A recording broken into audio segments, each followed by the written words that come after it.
യുക്രൈനെ തീർത്തു കഴിഞ്ഞാൽ അടുത്തതായി റഷ്യ കടന്നു കയറാൻ പോകുന്നത് നമുക്കറിയാം. അത് യൂറോപ്പിലേക്കാണ്. യൂറോപ്യൻ രാജ്യങ്ങൾ ഇപ്പോൾ ഇതിനായുള്ള മുന്നൊരുക്കങ്ങൾ തുടങ്ങിക്കഴിഞ്ഞു എന്നുള്ള വാർത്തകൾ പുറത്തു വരുന്നുണ്ട്. റഷ്യൻ ആക്രമണ ഭീഷണിയെ ചെറുക്കുന്നതിനായി യൂറോപ്പ് പ്രതിരോധ നിക്ഷേപം വർദ്ധിപ്പിക്കുകയാണ് എന്ന റിപ്പോർട്ടുകളാണ് നമുക്കിപ്പോൾ ലഭിക്കുന്നത്. UK തങ്ങളുടെ സ്റ്റോം ഫൈറ്റർ ലോയൽ വിങ്മാൻ പ്രോഗ്രാം പുറത്തിറക്കിയിരിക്കുകയാണ്. അതേസമയം പ്രോജക്ട് ക്വാഡ്രിയയ്ക്ക് കീഴിൽ ജർമ്മനി ആദ്യത്തെ ട്രാൻച്ച് ഫോർ യൂറോ ഫൈറ്ററിനെയും രംഗത്തിറക്കിയിരിക്കുന്നു. ഭൂഖണ്ഡത്തിലെ കൂട്ടായ സുരക്ഷ ശക്തിപ്പെടുത്തുന്നതിന് വ്യോമശക്തി ഉൾപ്പെടെ സായുധ സേനകളെ നവീകരിക്കുന്നതിനുള്ള വിശാലമായ യൂറോപ്യൻ നീക്കത്തെയാണ് ഇത് എടുത്തു കാണിക്കുന്നത്. യുക്രൈനിലെ റഷ്യയുടെ യുദ്ധം സൃഷ്ടിച്ച സുരക്ഷാ അന്തരീക്ഷം വഷളാകുന്നതും US പസഫിക്കിലേക്ക് തന്ത്രപരമായിട്ടുള്ള നേട്ടങ്ങൾ കേന്ദ്രീകരിക്കുമ്പോൾ സഖ്യകക്ഷികൾ പ്രതിരോധത്തിന്റെ കൂടുതൽ ഉടമസ്ഥാവകാശം ഏറ്റെടുക്കാൻ വാഷിംഗ്ടൺ പ്രേരിപ്പിക്കുന്നതുമാണ് ഈ മാറ്റത്തിന് കാരണമാകുന്നത് എന്നുള്ളതാണ് പ്രധാനപ്പെട്ട കാര്യം.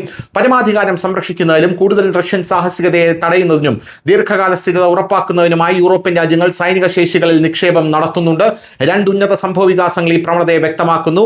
UKയുടെ സ്റ്റോം ഫൈറ്റർ പ്രോഗ്രാമും ജർമ്മനിയുടെ ട്രാൻസ്റ്റേ ഫോർ യൂറോ ഫൈറ്റുകളുടെ ആവിർഭാവവും അറ്റ്ലാന്റിക് സമുദ്രത്തിന് കുറുകെയുള്ള ഭാരം പങ്കിടൽ സമ്മർദ്ദത്തിലായിരിക്കുന്ന ഒരു സമയത്ത് സ്വയം പ്രതിരോധിക്കാനുള്ള യൂറോപ്പിന്റെ പുതുക്കിയ ദൃഢനിശ്ചയത്തിന്റെ പ്രതീകമാണ് ഇത് രണ്ടും കാണിക്കുന്നത് എന്നാണ് പ്രധാനമായും പാശ്ചാത്യ മാധ്യമങ്ങൾ പറയുന്നത്. സഹകരണ യുദ്ധവിമാനങ്ങൾക്കായുള്ള അഭിലാഷങ്ങളുടെ പുനരുജ്ജീവനത്തെയാണ് UKയുടെ സ്റ്റോം ഫൈറ്റർ പ്രോഗ്രാം പ്രതിനിധീകരിക്കുന്നത്. ലണ്ടനിൽ നടന്ന global air and space chief കോൺഫറൻസിൽ പ്രഖ്യാപിച്ച സ്റ്റോം ഫൈറ്റർ ടൈഫൂൺ F-35 ഭാവിയിലെ ടെമ്പസ്റ്റ് എന്നിവയ്ക്കും പ്രവർത്തിക്കാൻ വിശ്വാസ്യമായ വിങ്മാൻ ഡ്രോണായി രൂപകൽപ്പന ചെയ്തിരിക്കുന്നു എന്നുള്ളതാണ് പ്രധാനപ്പെട്ട കാര്യം.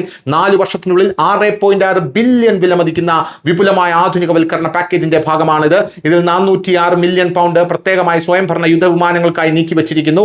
പ്രതിരോധ ഉദ്യോഗസ്ഥർ പറയുന്നത് ഈ പ്ലാറ്റ്ഫോം ആവശ്യത്തിന് നല്ലതും വില കുറഞ്ഞതും വേഗതയേറിയതും ആവശ്യത്തിന് എണ്ണത്തിൽ ലഭ്യവുമാണ് എന്നാണ്. ഇത് താങ്ങാനാവുന്ന വിലയിലും വേഗത്തിലും ഉൽപ്പാദനത്തിലും ശ്രദ്ധ കേന്ദ്രീകരിക്കുന്നതിനെ പ്രതിഫലിപ്പിക്കുന്നുവെന്നാണ് മനസ്സിലാക്കാൻ സാധിക്കുന്നത്. News desk news Malayalam.